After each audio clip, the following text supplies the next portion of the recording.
Welcome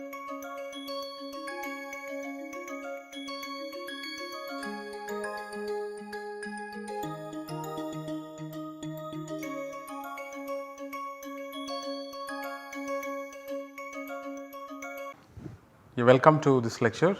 We continue to study the first order partial differential equations, but now we move on to general nonlinear equations from quasi-linear equations that we have been considering so far. So, in general nonlinear equations we are going to have 4 lectures in which we will establish the existence and uniqueness of solutions to Cauchy problems for general nonlinear equations. In this lecture we are going to discuss about search for a characteristic direction. So, we will be making regular comparisons with the quasi-linear case from time to time. So, first we set up the notation for the Cauchy problem for general nonlinear equations and the hypothesis.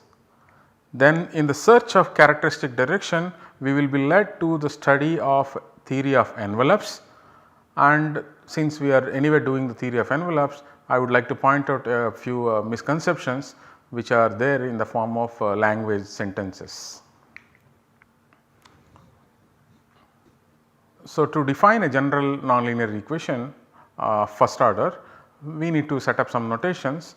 The equation is going to feature the independent variables x and y. So, we are going to deal still with equations with the 2 independent variables. So, x and y are 2 in number, then the u, ux and uy, there are 5 quantities which are appearing in the equation. Therefore, we consider an open set in R5 called omega 5. Recall omega d, we would like to use it for Rd.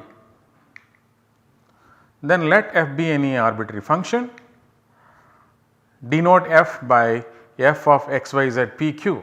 That means, whenever we are going to differentiate f of something of a function of x y, then we need to do chain rule, then we should know what are the variables we are using for the function f. They are namely x, y, z, p, q. And we need to assume that fp and fq both cannot be 0 at the same point. That means, at every point in the domain at least one of the fp or fq is not 0. That is expressed by writing this equation for every x, y, z, p, q in omega 5, fp square plus fq square is not equal to 0, which means that f has to be differentiable, right. I said arbitrary function here, but this already suggests it should be a differentiable function. Precise hypothesis we will also see when we are going to prove theorems. Till then this is fine. So, such an f defines the most general form of a first order PDE. Of course, first order PDE is defined for any arbitrary function which is going to come now. Okay. This always makes sense even if f is not differentiable, but we want to say that at least one of the first order derivative appears in f, that is made sure by asking fp square plus fq square is non-zero. This is a differential way of expressing that ux and uy, one of them features in the equation all the time. So, we refer to this GE. So, we used L for linear, SL for semilinear, QL for quasi-linear, GE we use it to denote the most general form of a first order PDE. So, sometimes we call it fully nonlinear equation, sometimes we call it general nonlinear equation. So, you should not be confused, because fully nonlinear is a very standard usage for this kind of equation, and I am calling it general nonlinear equation, a mild step down from the word fully. Okay. Even though we know that L, SL, QL are all representable in the form of GE, we know that, but still in this form whenever we are dealing we are doing a theory for this, we do not know whether it is going to be linear or semilinear. So, that is why we call it general nonlinear equation. Now, this general nonlinear equation reduces to quasi-linear equation, which is here when the function f is of what type? F of x, y, z, p, q should be equal to, so note x, y, z, p, q stand for x, y, z, p, q. In the place of z u comes, in the place of p ux comes, in the place of q uy comes. Therefore, f of x, y, z, p, q in the case of quasi-linear equation is a of x, y, z into p plus b of x, y, z into q minus c of x, y, z. for some functions ABC. Okay. So, therefore, QL is a subclass of GE. So, quasi-linear equations are contained in general nonlinear equations. The aim is to extend the method of characteristics to the general equation, general nonlinear equation. Of course, questions come first that why find a method for quasi-linear first and then try to extend to GE? Why not directly find a method for GE? Of course, there are answers. Before trying to solve a problem, it is a good idea to explore simpler cases, and this might help in designing a strategy for solving the most general form. That is the original problem, GE. Okay. Now, coming back to quasi-linear and general nonlinear equation, QL is not only a special case, yes, it is a special case, not only a special case, but also has a good geometry associated to it. We devoted a lecture for geometry of quasi-linear equations. So, we use the geometry of QL to design a method to solve Cauchy problems. The geometry of GE is not as apparent as that of QL. Strategy is analysis for GE draws inspiration from that of the QL, quasi-linear case. So, frequent comparisons to quasi-linear case will be made throughout the presentation, which helps in understanding the new difficulties and how to deal with them, the process of generalizing the ideas from the quasi-linear case. The key steps in the analysis of general nonlinear equation is organized into the following steps. The key steps are this: step 1, obtaining a system of ODEs for what is called a characteristic strip. They will be defined soon, but I am just writing down the main steps involved so that we can keep up our progress. We can keep tabs on the progress, where are we at each step. Step 2 is finding an initial strip. Step 3 is defining a candidate solution. This was also there in QL case, right. This was, I think, step 2 there in QL, defining a candidate solution and checking that candidate solution is indeed a solution to the Cauchy problem. That is the last step. So, for quasi-linear equations, step 1 was carried out very easily. In fact, there was no characteristic strip there, characteristic curve it was, owing to the explicit geometric meaning of QL. There was no step 2, and there step 3 and step 4 were called step 2 and step 3 in QL case. Now, hypothesis on the function f. F is assumed to satisfy C1 function on the domain omega phi where it is defined, and assuming it is C1 omega phi is same as saying all the partial derivatives on the function are continuous functions on omega phi. This is equivalent to that, and Fp and Fq satisfy this condition. We already discussed about this. This makes sure that f of x y u ux uy equal to 0 is a first order PDE at every point. The projection of omega phi to xy plane is called omega 2 and to xyz space is denoted by omega 3. Now, Cauchy data. We take an interval I in R and we take 3 functions which are C1 functions such that f prime square plus g prime square is not equal to 0 for all s in I. Consider the space curve gamma described parametrically by x equal to fs, y equal to gs, z equal to hs. Recall this condition meant that projection of gamma to omega 2, which was called gamma 2, is a regular curve.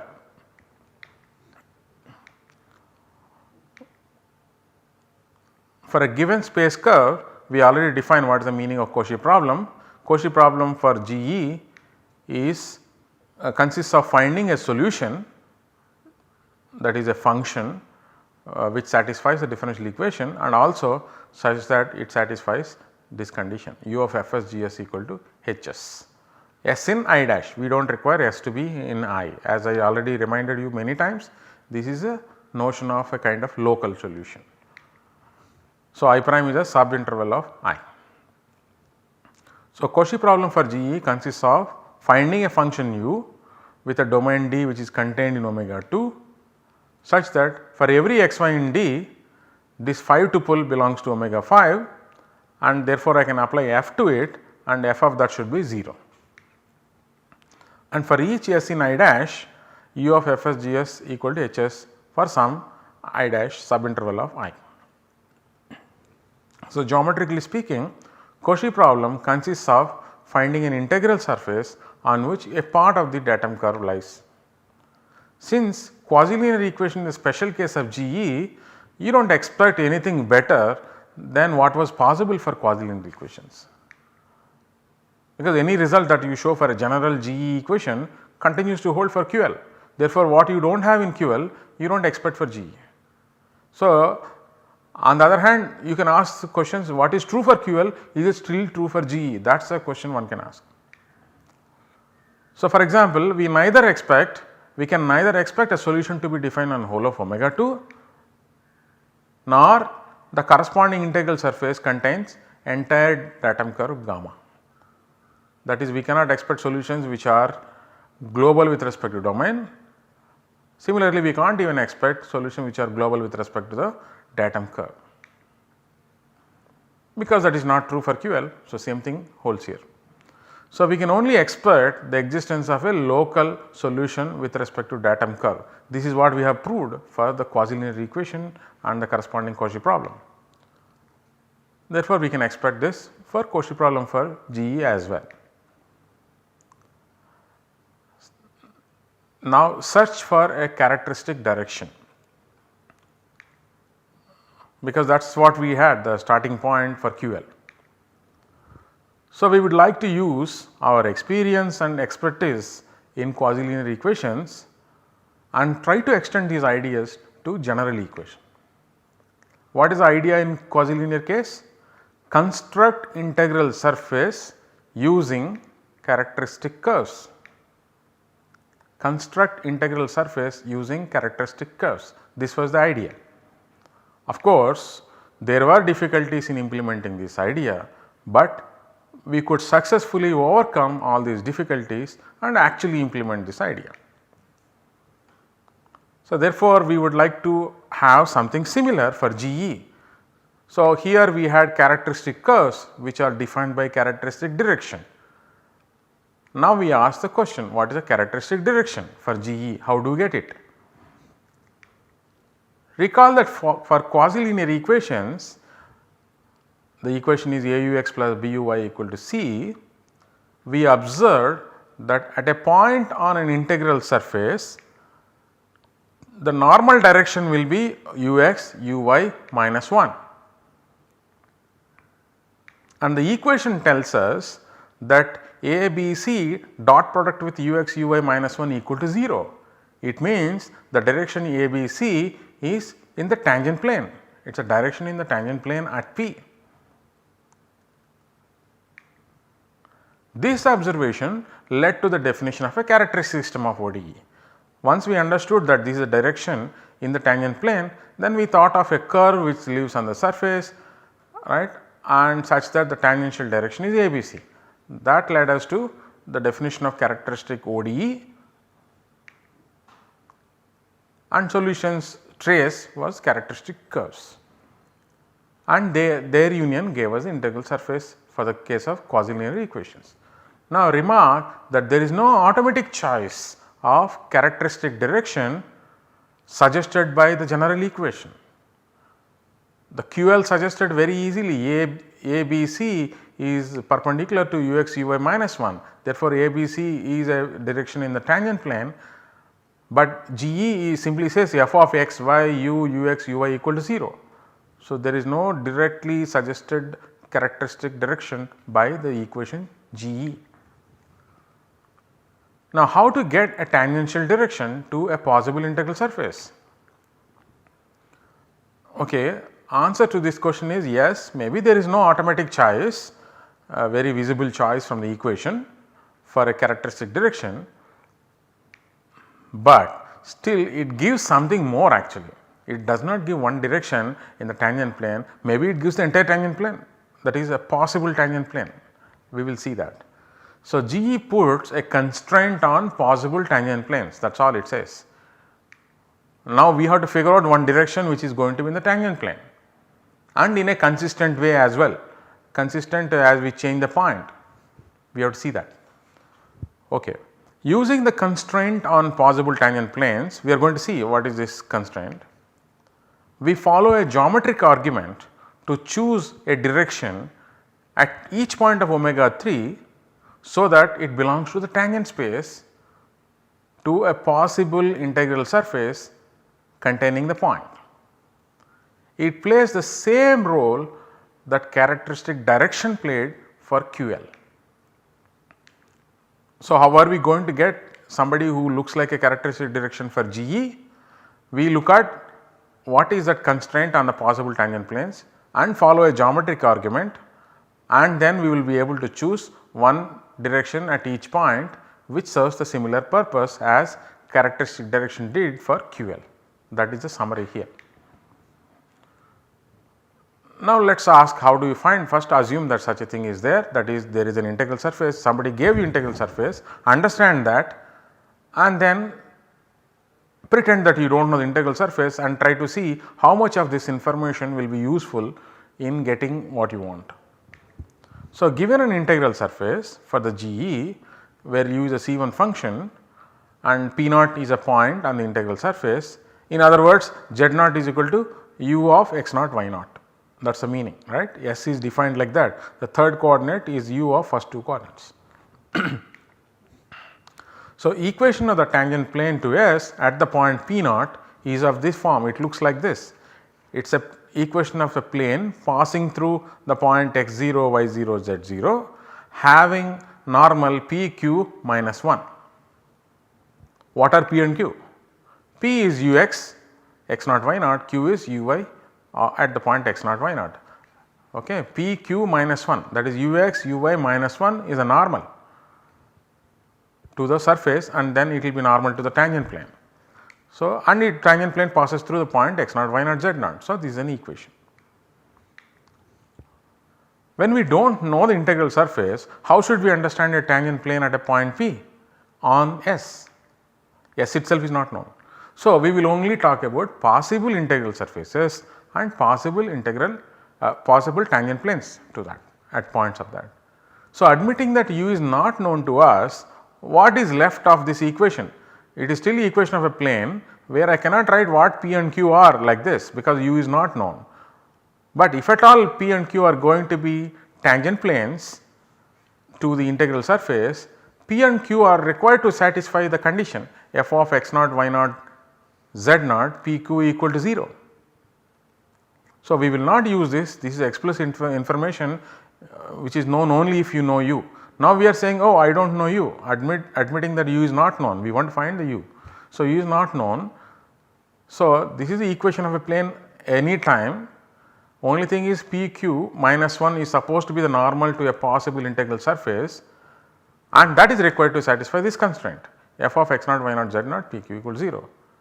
Because if at all you knew your integral surface, this equation will be satisfied x naught y naught z naught ux at x naught y naught uy at x naught y naught. Now, I do not know this u, therefore, I simply put p and q and this constraint. So, this is the equation of a tangent plane passing through a point x naught y naught z naught, and this is the constraint on the normals. For this formulation we do not need to know u. So, that is why the word possible keeps on coming here. Family of possible tangent planes through a point. Take a point in omega 3, done. We get lots of possible tangent planes to possible integral surfaces given by this relation, as many as solutions of T2 are. For every solution of T2, you can associate a plane given by T1. We do not know how many solutions will be there for T2, it is a nonlinear equation.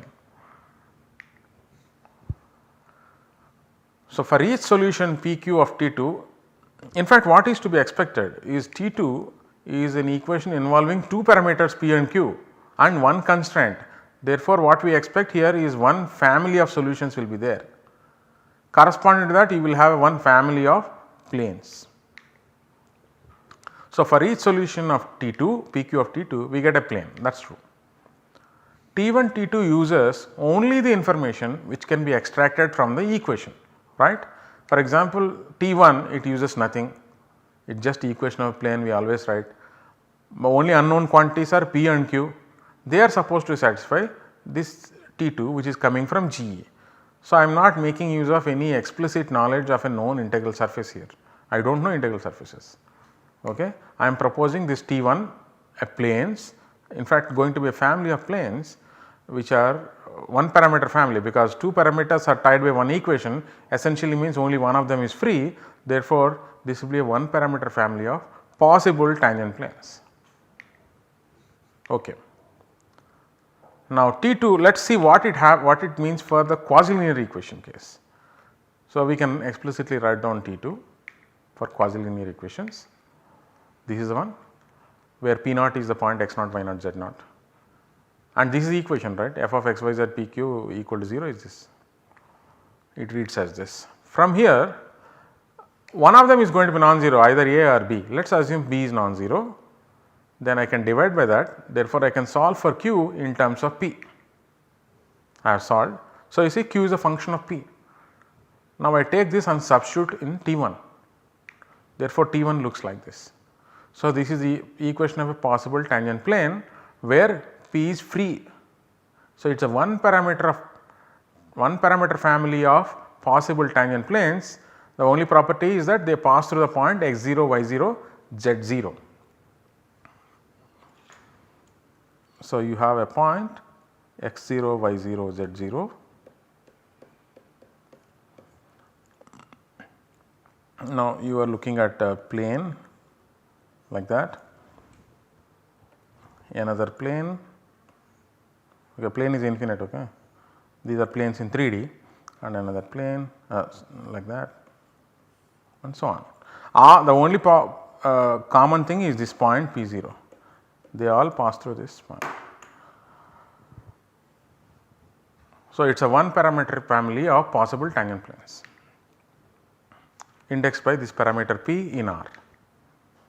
It is because how did we get this explicitly this P here? Because we could solve from the equation, we expressed Q in terms of P explicit expression and then we substituted and got. Now, for GE also we would like to do the same thing. Okay, let us continue. For QL, this is the equation, it represents a one parameter family of possible tangent planes indexed by parameter P. So, for GE exactly this, right, this is T1, T2 as written earlier. So, this represents a one parameter family of possible tangent planes at P naught. So, maybe we may have to analytically impose some conditions which say that Q can be solved in terms of P, at least locally for around a fixed value of P, let us say P equal to P naught, small p naught, you can express Q as a function of P or vice versa. For a fixed value of Q equal to Q naught, you can express P as a function of Q and then go and substitute here, you will get a one parameter family of possible tangent planes. In the case of QL, these two equations reduce to just this. That is because we could express from here Q as a function of P, went back and substituted in T1 and we got this. It is a family of tangent planes indexed by the parameter P in R. In the case of nonlinear equations, we do not expect that we can have solutions, global solutions. Therefore, what typically happens is Q is a function of P in a small neighborhood of some fixed value of P. We will see the rigors of the details later, rigorous details. Okay. Story so far, we were motivated by the analysis of quasi-linear equations. We were searching for a tangential direction that belongs to a possible integral surface, but we ended up with a one parameter family of possible tangent planes. Okay. Now, we need to pick up one direction from this. How do you pick up that? That is a problem. Let us see how that is overcome. However, for quasi-linear equations, we have one parameter family of possible tangent planes as above in the previous slide, and also the characteristic direction. We also had a characteristic direction, and the fact the geometric idea of envelope connects these two. The envelope of the one parameter family of tangent planes, possible tangent planes that we described earlier, envelope of that turns out to be a cone, and the characteristic direction turns out to be a generator of that cone. So, therefore, there is a connection. So, we pursue this idea of envelopes for general equations. Now, why the idea of envelope should succeed? The one parameter family of planes described by T1, T2 and its envelope share a common tangent plane. That is a property of envelope. If you have a one parameter family of planes and you take its envelope, whenever this envelope intersects any member of the family, it touches. That means they share a common tangent plane.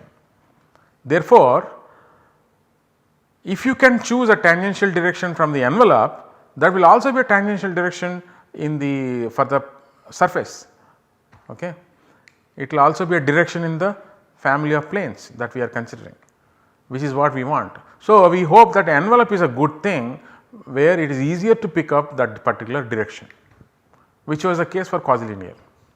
So, it may be easier to pick a tangent vector from the tangent plane of the envelope. We would get a characteristic direction that we are looking for. The envelope for planes is a cone. I have put it in quotes because I am going to explain later, since all the planes pass through a fixed point P0. So, a generator of a cone may be chosen as the characteristic direction. That was the idea. Now, let us have a brief excursion into the theory of envelopes.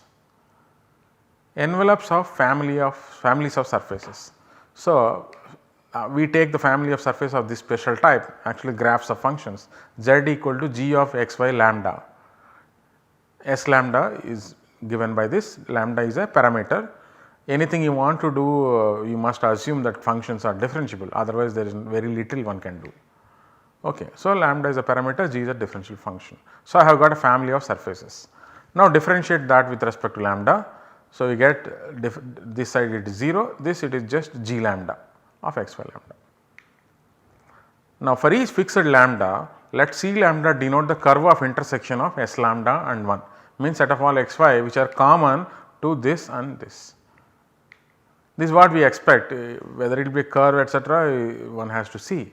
Okay, this is a surface, this is another surface, intersection of two surfaces, we think it is a curve. Okay, that is the background behind calling this. It all depends on how the lambda appears. Okay. But what is the envelope? First you look at the family, differentiate, you get some other equation, look at the common points. Fix lambda, look at the common points. Set of all x, y, z such that this 3 tuple is there here as well as here. That is what we have written the two equations.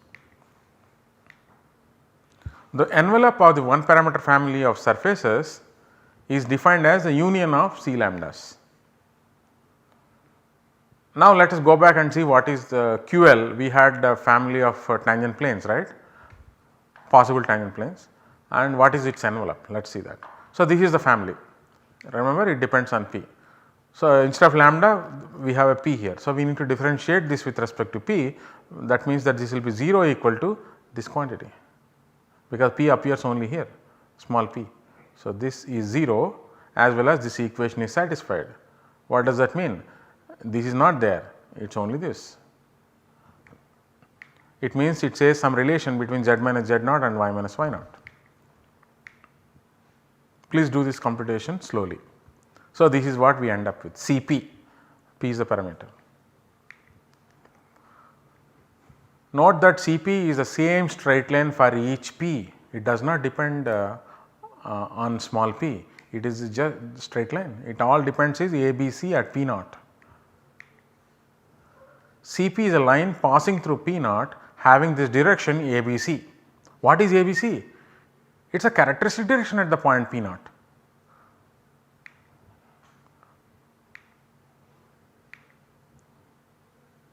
Analytic expression for envelope. So, we assume that we can write lambda as a function of xy from this equation and then go back and substitute in the equation for the family of surfaces, which will give us z equal to capital G of xy. Instead of lambda, I have expressed lambda as a function of xy, so I write gxy. That is the assumption. Okay. If you can do this, then this is an expression, one single equation for envelope.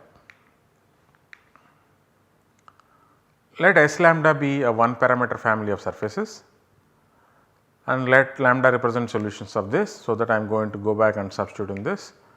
Therefore, E denotes the envelope. We have defined it as a union, now it is simply this G of x y G x y. Let C lambda be the curve of intersection of Z equal to G as well as G lambda equal to 0. Conclusions: assume that C lambda is non-empty for every lambda. In fact, for some surfaces C lambda could be empty for some values of lambda. In that case, I do not want to talk about that. Therefore, I assume that C lambda is not empty for every lambda. Then the envelope intersects every member of the family S lambda because I assume C lambda is not empty. Therefore, envelope intersects every member of S lambda along C lambda, that is by definition, right. Important thing is the second assertion, the envelope and S lambda touch each other. That means at every point which is common to them, which is nothing but C lambda by definition, the envelope and S lambda have a common tangent plane. Proof of 1. So, take a point on E, definition of the envelope says that there is a lambda because the union of the lambdas, right, of C lambda over lambda. So, there is a lambda such that x y z belongs to C lambda, but C lambda means it is there in S lambda also because that is a part of the condition of the definition of C lambda. Therefore, 1 follows, that is simple. Proof 2, we prove that the envelope and S lambda have the same normal direction at points which are common to both of them. That will establish that the tangent plane is the same. So, we are going to inquire into the normal directions for E as well as S lambda. So, take a point in C lambda, normal direction to S lambda at that point x y z is given by g x g y minus 1. This is a general fact that we have discussed many times. Whenever you have a function phi of x y z equal to 0, the normal direction is phi x comma phi y comma phi z. In this case, the envelope was this, right, z equal to g x y. Okay, here I have typeset in small font because it was not filling. So, normal to the envelope is exactly this. You need to differentiate this with respect to x. X dependence comes in x as well as in the lambda, that is why x derivative and lambda derivative. Once you take lambda derivative, you have g, their x dependence, so gx. Similarly, y derivative and minus 1, which on simplification it is this because this is 0, g lambda of x y g x y is 0. Therefore, it is simply g x g y minus 1. That is it. So, it showed both are same. So, therefore, they share a tangent plane, that means they touch each other. Now, let us look at this PDE. This is a nonlinear PDE. F of x y z p q is equal to p square plus q square minus 1. Now, let us write the family of possible tangent planes z equal to p x plus q y, that is coming from equation of a plane, and p q are constrained to satisfy this equation. Therefore, p square plus q square minus 1 equal to 0. From here, luckily like in QL we could solve for q in terms of p, which is root 1 minus p square. Of course, this makes sense only when mod p is less than 1. Of course, you have two solutions for q. Thus, we have the one parameter family of tangent planes. I go back and substitute for q the p. Now, I will find envelope of this. We need to differentiate this with respect to p, that will give us this relation, and express p as a function of x and y, we get this. Now, go back and substitute in this equation, that will be the envelope. Envelope is z square equal to x square plus y square, mod z bigger than 1. So, envelope lies on the double sheeted cone with vertex at the origin. The figure is there in the next picture, and a few members of the family of possible tangent planes is also there. Okay, these are various planes. Okay, their envelope is this blue color, the cone. Now, a few misconceptions that are prevalent. envelope of a one parameter family of planes is a cone. This is not correct. Okay, look at this example. This is an exercise. G of xy lambda equal to ax plus by plus cz plus d plus lambda times a1x plus b1y plus e1z plus d1 equal to 0. It is a family of planes. So, find the envelope. It turns out to be the intersection of these two planes. So, message: envelope depends on the manner in which the parameter appears in the definitions of the families of surfaces or curves. Okay. So, we cannot have a blanket statements like this: one parameter family of planes, envelope will be a cone. No, such things are not true. So, in the literature there are at least 3 ways of defining the notion of envelope. Their interrelations may be found in a beautiful article written by Koch. Note that for our purposes it does not matter what is the correct envelope that we have to consider, correct definition, etc. What all matters is, does it serve a purpose, whichever you follow. So, the notion that we define is good enough as it is used only in guessing a characteristic direction, and success of that we will see in the next lecture. This is a reference for Koch's article. It is called Envelopes, Notion and Definiteness, Contribution to Algebra and Geometry. He has written this article in 2007. It is a beautiful article. Let us summarize what we did. Note that the quasi-linear equation defined a characteristic direction right away. GE gives only possible tangent planes, that is all. Fact is that geometric idea of envelope connects the one parameter family of possible tangent planes for QL and the characteristic direction. We have just seen that, we have proved this. A brief theory of envelopes was presented. In the next lecture we are going to work further the next steps. In fact, we have not yet found characteristic direction, we will do that in the next lecture and continue the analysis of Cauchy problem for general nonlinear equations. Thank you.